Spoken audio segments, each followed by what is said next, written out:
Man, the Mannings keep making money. In the world of name, image, and likeness, Arch Manning is a market of one. Nobody, no male athlete is even close. There's a lot to this. So the dollar amount now, and it's a pretty blue chip list. It makes sense. So if you want to play, if you want to be a fan, you can be a fan. If you want to be advertising strategist, you can do that too. I'll give you a chance to do that. You can be creative if you would like. You can be business oriented on this subject if you would like. There's a lot for you. I mean, it's an interesting subject in an interesting family in an interesting and somewhat complicated market. And he's worth a lot of money. And I got to believe that's only going to grow. The question would be, right, if you're the Manning family with Arch Manning, sitting the dollar amount where it's sitting now, it can grow in every good performance. It grows. Do you rein it in? Do you put a cap on it? Do you have sort of a laundry list of those that you'll accept in terms of advertisers and those that you don't? I mean, that's a real issue here. But here's what's reported now. Let's see. It says the most talked about football star hailing from a family of NFL greats is gearing up to lead the Longhorns solo this season. The Heisman Trophy contender's name, of which he's the favorite already, the Heisman Trophy contender's name, image, and likeness valuation has more than doubled since last year, currently standing at $6.8 million. Now, I assume that's just a gross amount. I don't think that's $6.8 million a year. In 2024, Texas's then starting quarterback Quinn Ewers made $1.4 million less in name, image, and likeness deals than Arch Manning. It's $6.8 million is a $3.7 million increase from last year. Okay, so now the laundry list of partnerships would include Panini America, which is a card company, Uber, Red Bull, and now Raising Cane's. Cane's. My kids like Cane's. They like the sauce. It's all a pretty good fit. I mean, do with this whatever you want. So here's the thing. I mean, he's a market of one. He's a market of one certainly for male athletes, but male and female athletes. Now, there's another market. There's another very big market, but it's different for college athletes. It's a lot different. And don't get mad at me for saying this. It's different than Waymo. It's different than Red Bull. It's different than Cane's. It's different than the card company. It's different than, we got to talk about Dr. Pepper at some point. It's different than Dr. Pepper. Okay, there's a different market out there for college athletes. College athletes largely are not going to be rewarded very much in the world of name, image, and likeness. It's a real thing derived from a real court case. I remember doing a lecture on a case very similar several years ago involving a football player in Colorado. So this stuff is not new. But he's a market of one, and nobody on the male side is even close. There's another giant market for college athletes that I suspect does not involve very many guys. I don't think there's much of a market for guys on the, quote, influencer side. And I don't think that's much of a market for men. I think that's that market. And at some point, I'm curious when people start to react to that. And you can react to it already if you want. So, right, you got this Arch Manning market of one. We can talk about why he's the market of one. We can talk about why he's the market of one, having only played, 80, 90 snaps. There's a reason. And no one's even close. Then there's this other market that you can feel good about or feel terrible about or not be comfortable with. Either way, that's fine. That's a market for female athletes, attractive female athletes in the influencer world that sell their sexuality. And you can scream at me if you want. And I don't know how people feel about that. That's not new. But that's a market that's opened up that's not opened up to male athletes. So people will say, well, see, Jeff, there's the multi-million-dollar market for college athletes people have been talking about. And my answer is no, there's not. I told you he's a market of one. there's a market for a Manning, and I think that's proving itself. There's market for a Manning with a good smile and a famous family. There's only one famous Manning in college football at a famous school. So my point is, this really is a market of one. This isn't, there may be agents out there promising other college guys, see how much you can make. You can be worth $7 million and play 90 snaps. No, you can't. Your name's not Manning. It's completely different. There is no other world for male athletes anywhere close to what he's doing. And honestly, there's probably not going to be after this. So if you put a picture, for example, of Jeremiah Smith, who's probably the best player in college football, receiver at Ohio State, 99.95% of the country has no idea who that is. And I could probably put up a picture of Drew Aller, a quarterback at Penn State. 99.9% of the football fans don't even know what he looks like.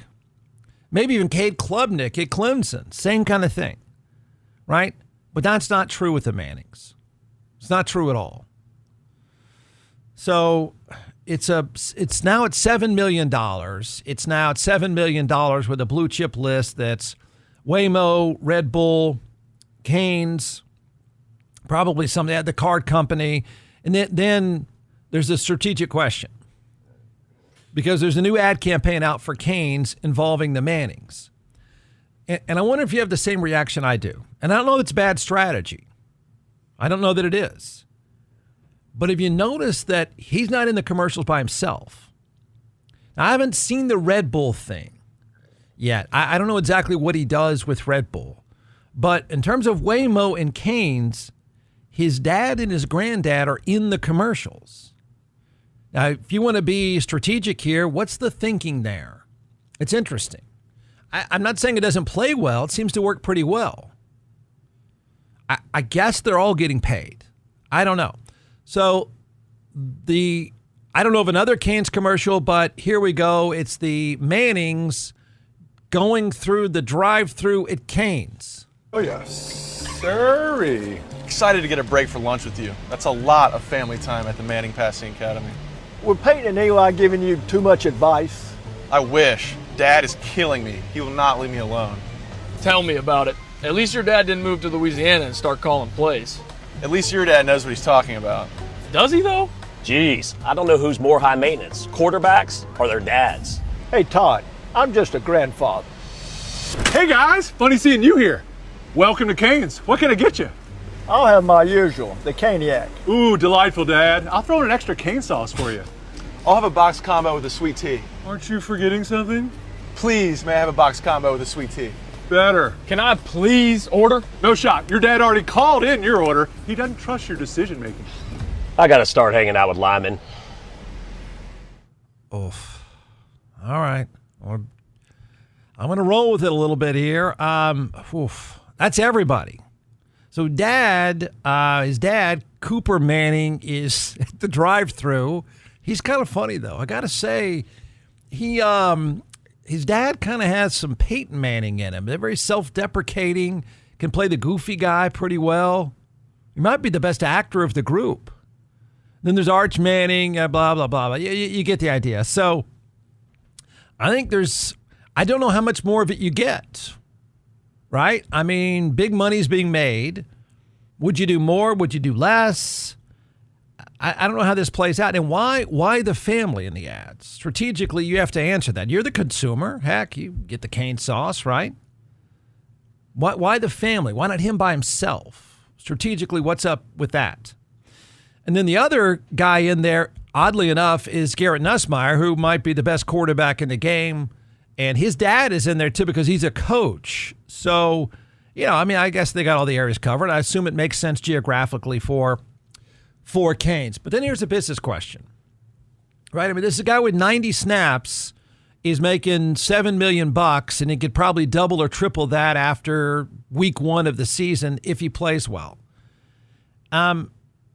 We'd all bet money, wouldn't we, that Arch Manning is part of a Dr. Pepper Fansville campaign, which has been really successful. You know, we can complain all we want about college football championship games, these conference championship games, that they are feeling like a complete waste of time. But Dr. Pepper has bet the house on those games. And Dr. Pepper has bet the house on the demographics of college football. And given the fact that they've been at this now for almost 15 or 20 years, it must be working. So here you are, Dr. Pepper, that has been married to the sport unlike any other big sponsor. I mean, they have worked like crazy and spent like crazy to be synonymous with college football. I know because I remember being part of their first big promotion. And it is very strategic, and I assume it's been very successful. Otherwise, they wouldn't be there. So they're front and center with the sport. So you're front and center with the sport, you're Dr. Pepper. And I think the Fansville campaign has been genius. I do. I think the cop, Brian Bondsworth, I think the whole thing has worked really, really well. And they are, feeling like every third commercial in on college weekend. And they own those college championship games. How could you not be that and attach yourself to Arch Manning, the biggest name in the sport, the biggest name and face of the last 20 years in the sport? I don't know that they're not going to do a commercial, but my question would be this.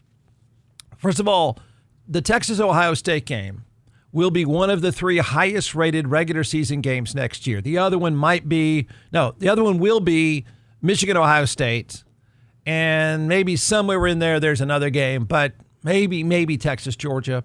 But Texas-Ohio State will be one of the 3, might be for Fox, their biggest regular season audience since they've had college football. Okay, giant. Wouldn't it make sense that you would have Arch Manning in those Dr. Pepper ads that first week? Wouldn't that make perfect sense? Wouldn't it all fit together perfectly? The biggest name, maybe the family too, right? Would Red Bull stop that? If you were Red Bull, and I don't know the answer to this, but if you're Red Bull and you have an attachment to Arch Manning, you're spending money with Arch Manning, maybe they don't let it. Maybe they don't let it happen. Or maybe Arch Manning, here's the other side of that. Why would they not let that happen, Jeff? Is they may have an exclusive deal. They pay you X amount. You're going to be the only beverage that you pitch, unless he has the kind of leverage that says, yeah, I'll do your commercials. I'll be a part of Red Bull, but I get to pitch Dr. Pepper too. Or would it be an exclusive deal? I don't know. But I don't know how the biggest advertiser in the sport can't attach itself to the biggest celebrity in the sport. And I'm saying all this with nothing to do with the football at all. It's a market of one. There's no one even close. No one is going to make that kind of money on the male side. There may be some female athletes. I told you, the influencer side is different. It's a different way of doing business.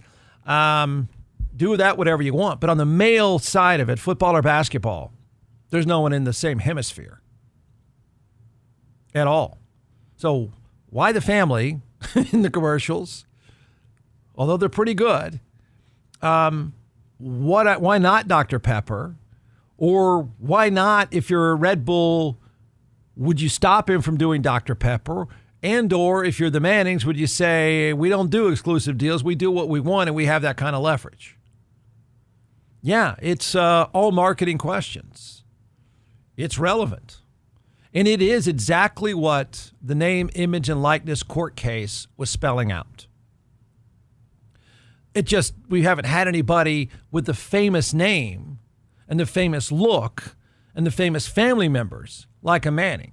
But this is exactly what the court case was saying. The court case of name, image, and likeness, even though it's been hijacked and people, rarely even give it mention, the court case is very similar to the exact same thing that happened with the guy that played at Colorado. He was an Olympic skier, played on the Colorado football team. And so obviously when you're an Olympic athlete, this guy got totally screwed over. When you're an Olympic athlete, you have endorsement deals. And his endorsement deal, I believe, was with Oakley. And so they had an agreement with him as a skier, member of the Olympic team. His name was Jeremy Bloom. really good punt returner receiver. They had a deal with him where he would, obviously every appearance, every shot on camera, he'd be wearing Oakley stuff. But then Colorado and the NCAA said you can't do that. You can't be pitching these products. If you're a Nike school, you can't do this. So he actually sued, but he lost his case. This was before this is before the big name, image, and likeness ruling came down. So we've been down this road before. He was very marketable. He was very high profile. Nothing like Arch Manning, the market of one. Hey Austin, Jeff Ward here, and I never thought I'd be in an accident and need a personal injury attorney. And then sure enough, less than a mile from my house, I was blindsided. I was injured. My world was turned completely upside down. I called DJC Law and their team took care of everything. I got the best result possible. Don't just take my word for it. They have over 1,000 five-star reviews. So if you're injured, call 512-888-9999 and get your justice at teamjustice.com.